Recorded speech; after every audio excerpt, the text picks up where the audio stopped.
नमस्कार साथियों, मैं कृष्णानंद सिंह और आप देख रहे हैं YouTube channel education portal Krishna.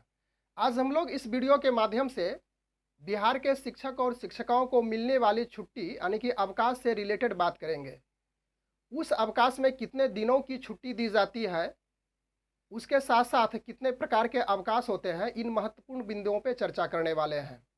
Bihar सरकार के शिक्षक शिक्षिकाओं को मिलने वाले अवकाश के संबंध में जो नियोजन नियमावली 2012 के अधीन नियुक्त होने वाले शिक्षक या शिक्षिका हैं, उसे प्रमुख अवकाश इस प्रकार से देय है, जिसे आप बोर्ड पर भी देख सकते हैं। पहला अवकाश है आकस्मिक अवकाश, उसके बाद दूसरा है विशेषावकाश, फिर तीसरा है मातृत्व अवकाश, चौथा है पितृत्व अवकाश, पाँचवा है चिकित्सा अवकाश, उसके बाद छठा है अर्जित अवकाश और सातवां है अध्ययन अवकाश और 8वें नंबर पे है असाधारण अवकाश। आकस्मिक अवकाश और यह अवकाश किस प्रकार से देय होता है, इसको पहले ही हम लोग क्लियर कर लेते हैं।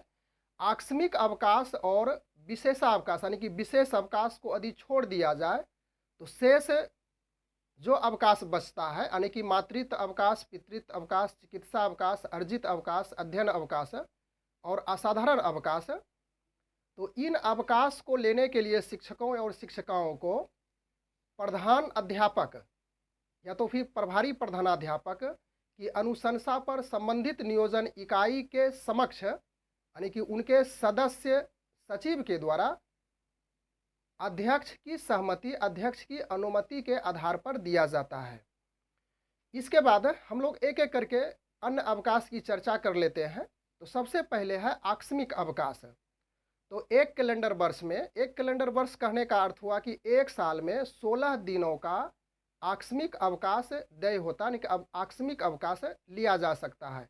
यह अवकाश एक साथ अधिकतम 10 दिनों तक देय होगा। यानी इसका कहने का अर्थ हुआ कि आपको यदि 10 दिनों तक किसी कारण से, किसी कार्य से यदि छुट्टी लेना चाहते हो तो मैक्सिमम 10 दिनों तक ले सकते हैं। यदि बीच में, इस 10 दिनों के बीच में यदि कोई वैसी छुट्टी है जो कि सरकार द्वारा निर्गत की गई है, सपोज कीजिए कि होली की छुट्टी, दीपावली की छुट्टी, छठ पूजा की छुट्टी, या तो बीच में फिर आपका रविवार आ जाता है, तो आप आवेदन पत्र में उसको इंगित करेंगे कि मुझे 10 दिनों की छुट्टी चाहिए, लेकिन बीच में जो पर्व की छुट्टी होती है या तो रविवारीय छुट्टी होती है उसे लगाकर, यानी कि 10 दिनों की छुट्टी चाहिए और होली या रविवार यानी कि वह छुट्टी का उपभोग करते हुए मुझे यह अवकाश चाहिए।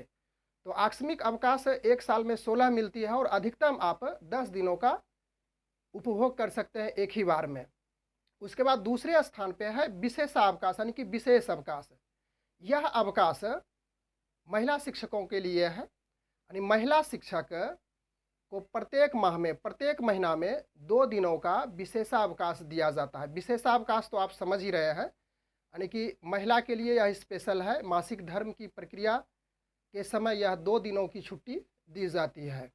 उसके बाद अगला है मातृत्व अवकाश। तो मातृत्व अवकाश में महिला शिक्षकों के लिए देय होता है और अधिकतम 180 दिनों का मातृत्व अवकाश ले सकते हैं, लेकिन कंडीशन इसमें लगाया गया है कि पहले 2 संतान के लिए यानी कि प्रथम 2 बच्चे के लिए ही आप मातृत्व अवकाश ले सकते हैं, 180 दिनों की छुट्टी ले सकते हैं।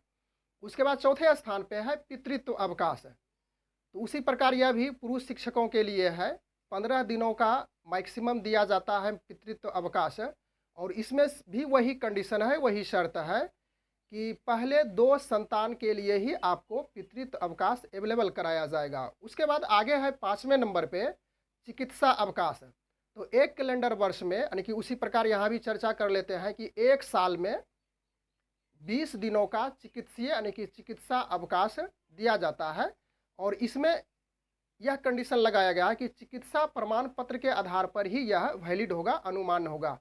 जब आप चिकित्सा अवकाश लेंगे तो उसमें 20 दिनों की जो छुट्टी दी जाएगी, तो उसके साथ साथ एप्लीकेशन में अंततः आपको एप्लीकेशन, चिकित्सीय एप्लीकेशन भी इंक्लूड करना पड़ेगा।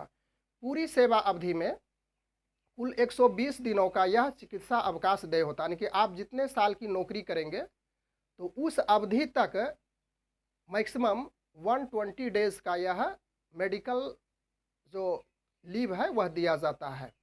किसी कैलेंडर वर्ष में कुल 90 दिनों के लिए यानी एक साल में मैक्सिमम 90 दिनों के लिए चिकित्सा अवकाश मिलता है तथा आकस्मिक अवकाश के साथ पूर्व या पश्चात जोड़ा जा सकता है। इसको इस प्रकार से समझिए कि आपने चिकित्सा अवकाश 90 दिनों का लिया और आपका सीएल भी बचा यानी कि आकस्मिक अवकाश भी बचा हुआ है, तो आप उसे शुरू में जोड़ सकते हैं या तो फिर अंत में भी उसे जोड़ सकते हैं, यानी कि 90 + 16 तो 106 दिनों का आपका चिकित्सा अवकाश के रूप में उसमें घोषित किया जाएगा। इसके बाद अगला है अर्जित अवकाश। 6 नंबर की चर्चा हम लोग कर रहे हैं। तो अर्जित अवकाश शिक्षकों के प्रथम 2 वर्ष की सेवा के पश्चात, यानी कि कोई शिक्षक यदि योगदान किए हों, सेवा में आए हों, तो जब तक नहीं उसका 2 वर्ष पूरा होता है तब तक वह अर्जित अवकाश नहीं ले सकते हैं। तो सेवा के बाद प्रत्येक वर्ष में यानी कि एक कैलेंडर वर्ष में 11 दिनों की छुट्टी अर्जित करते हुए अधिकतम मैक्सिमम 120 दिनों का संचित होता है, यानी कि यह अवकाश देय होता है। 7वें नंबर पे हम लोग चर्चा कर लेते हैं अध्ययन अवकाश। तो 3 वर्ष के बाद यानी कि 3 वर्ष की नौकरी के पश्चात आपको अवैतनिक अध्ययन अवकाश अनुमान होगा, यानी कि 3 वर्ष पूरा होने के बाद यदि आप अध्ययन अवकाश लेना चाहते हो तो वहाँ पे आपको वेतन नहीं दिया जाएगा, यानी कि अवैतनिक होगा और अवकाश मान्य होगा और सेवा में टूट नहीं मानी जाएगी। उसके बाद 8वें नंबर पे है जो अंतिम है असाधारण अवकाश। किसी कारणवश किसी रीज़न से एक कैलेंडर वर्ष में यानी कि एक साल में 30 दिनों की अवधि के लिए अवैतनिक, यहाँ भी आपको वेतन नहीं मिलेगा, असाधारण अवकाश अनुमान्य होता है। तो इस प्रकार से हम लोग शिक्षकों के लिए या तो फिर शिक्षिकाओं के लिए जो अवकाश मिलने वाला है उसके बारे में डिटेल रूप से चर्चा किए, तो निश्चित रूप से आपके ज्ञान में ज़रूर यह वृद्धि करेगा। Thanks for watching, good bye.